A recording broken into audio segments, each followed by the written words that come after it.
This is the newest Google certified Android device coming out of China. It is a MeCool KM6 Deluxe Edition and is using the latest Amlogic system on a chip S905X4. This is a brand new chip that they just came out, and this is the newest Google certified device. Now, this particular device has everything streaming services except for Netflix. So it does not play Netflix in HD or 4K, but it has all the other streaming services available that I am aware of at this point in time. And here's what the back of it says: MeCool Android TV. And it is an official certified Google TV Android box using the Android TV OS operating system. This box supports 4K HDR, 4K Ultra HD resolution, and the latest HDR standard high dynamic range with much more realistic colors and more vibrant images. Here's what the package looks like as we open the top cover. Here's the device itself. MeCool. Okay, here's the front of it. It's like it's got a fake wood grain or whatever. But anyway, it doesn't look too bad. It's got the MeCool. Now here's the front. Now this here is a light indicator. And again, you can see it's all white plastic. It's fairly heavy. Now on this side, there's nothing.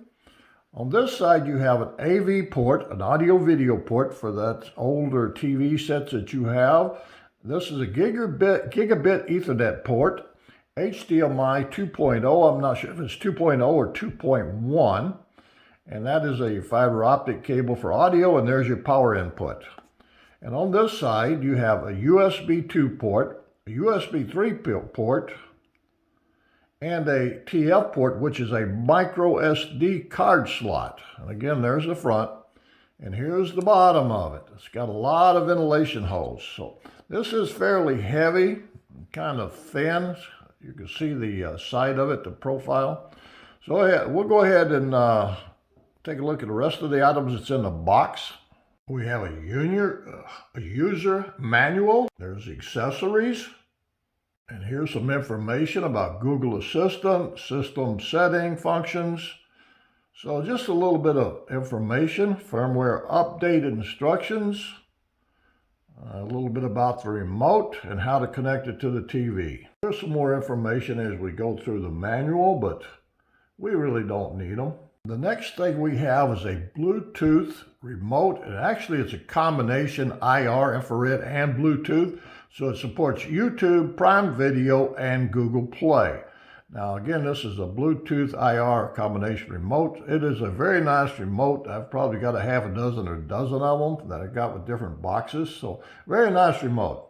It comes with an HDMI cable, and it's probably about maybe 2 foot long.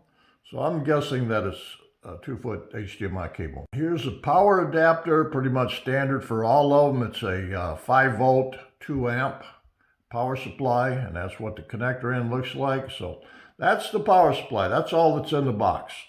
When I ordered that box, they had an optional remote, and I've got several different varieties of remotes. So I thought I would go ahead and pick this one up just to see how it looks and how it works. But we'll see. It wasn't I think about $6 or $7, so it was worth a try. Okay, this is it as it came out of the box. Of course, obviously these are not colored like it showed on the box, but I guess it doesn't matter. But it's got a nice little contour, very easy to hold, very comfortable. So we'll try that out, see how that one works. Okay, this is what the interface looks like. It's just a standard Android TV operating system and interface. Let's take a quick look at the settings and see what it shows. Okay, here's the network. I'm running on Wi-Fi instead of Ethernet just to test it. So I'm going to go ahead and switch to the 5G network because it's really fast, but I'll show you that later.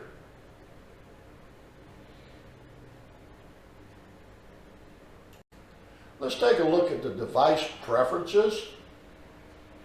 About. It's a KM6, Android 10. Okay, that's Android 10. There's the build and the kernel version and the Android security patch of September the 5th of 2020. Here's the sound settings. System sounds is enabled. You've got Dolby Atmos and Dolby Digital Plus. You've got Dolby Digital, Dolby Digital Plus, and DTS and AAC. So that's under the sound settings.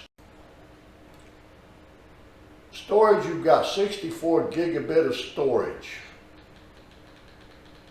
And right now I have it available of 56 gigabyte of storage. Under audio output, you've got Dolby DRC mode and associate audio. I have no clue what that means.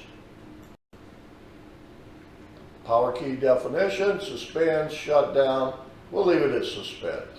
Since my video capture device does not capture 4K, I have to use my camera pointing toward my TV. Okay, here's the video settings. Okay, that's the settings for the video. Color depth is on, and that's the color spacing. Now, what's truly amazing and groundbreaking on this device is playback settings. Right here, that HDMI self-adaptation. Now, what that does, that changes the frame rate to match the video that you're playing. In other words, if some of your videos, like your TV shows, are in 60 frames per second, it does that. If you watch a movie that's recorded at 24 frames per second, it switches to the 24 frames per second. So very few devices have that capability. This even works globally, so this works on Netflix, Disney Plus, or whatever. So if you're watching a 4K movie, 24 frames per second, it will automatically switch to 24 frames per second. So that's a groundbreaker right there. All right, let's take a quick look at the HD Home Run.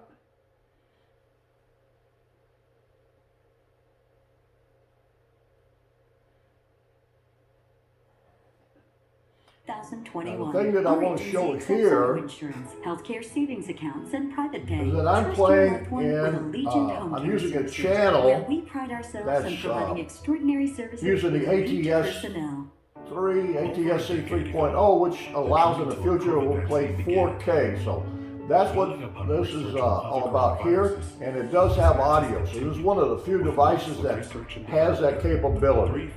Now, what I'm showing here is when I play a movie that's recorded at 24 frames per second, this device automatically switches. So if you notice right now, it is showing frame rate of 60. So I'll go ahead and play a movie and see what happens, see if it switches over to the 24 frames per second.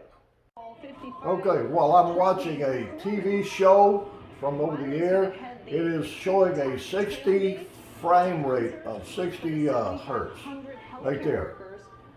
So we're going to go ahead and switch over to a movie. Okay, here's a 4K movie right here, the equalizer. Let's see what happens to the frame rate.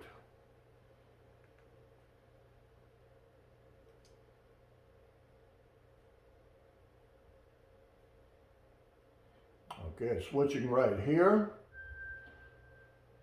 If you notice at the bottom, now it's going to show 60 frames per second here in just 1 second.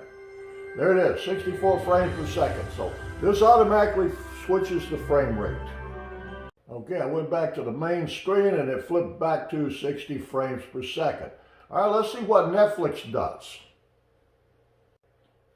Okay, we're at 60 frames per second. We're going to play the video clip that's got 23.97. Let's see what happens there. 4K.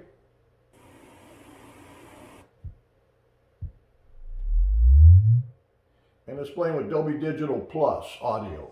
Okay, it just flipped to 24 frames per second. So that works there. As you can see here, it shows HDR. So this version of Kodi does play in HDR. HD, 5.1, HDR, and they do play in HDR. So that is a modified Netflix, and it plays just like any other Netflix on an Android device, but it does play in 4K, and it switches the frame rate to match the video. Okay, we're back to the main screen. Again, it flipped back to the frame rate of 60 frames per second. So that's the main screen again. So now we're going to test out Disney Plus, see how that one works.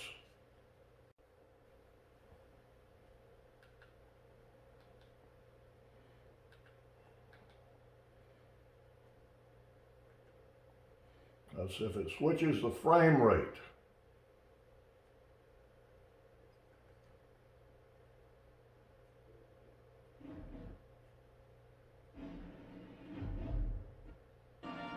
Okay, it switched to 24 frames per second. So that's Disney Plus, and it's got Dolby Digital Plus as the audio. Now, YouTube plays Dolby Vision. However, I cannot verify it on my TV because my TV does not display Dolby Vision. But that is a failure of my TV.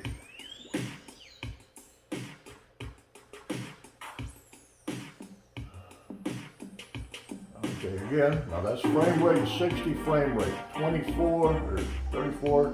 But if you notice, it's HDR 10. It should say Dolby Vision, but it doesn't. But that's a failure of my TV, not this device. Okay, let's check out this one. The Bachelor is back. Stream it live on ABC with YouTube TV.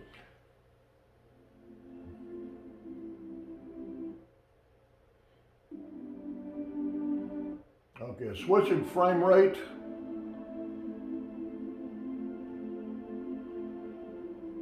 HDR no. Okay, switch to 24 frames per second and HDR 10. So YouTube video plays 4K HDR and switches the frame rate. So that's YouTube. Okay, that's all I really want to show you. This is an amazing little device. It cost, I think I paid about $100 for it. So it's a fairly expensive device, but it's a good, strong competitor to the NVIDIA Shield, which costs twice as much money. Plus, this is much more capable. It's got gigabit Ethernet, which the Shield has, but it's got both a USB 2 and a USB 3 port on it. So I prefer this box to the Shield, but it does everything except pass through the high definition audio codecs. But other than that, it works pretty doggone good.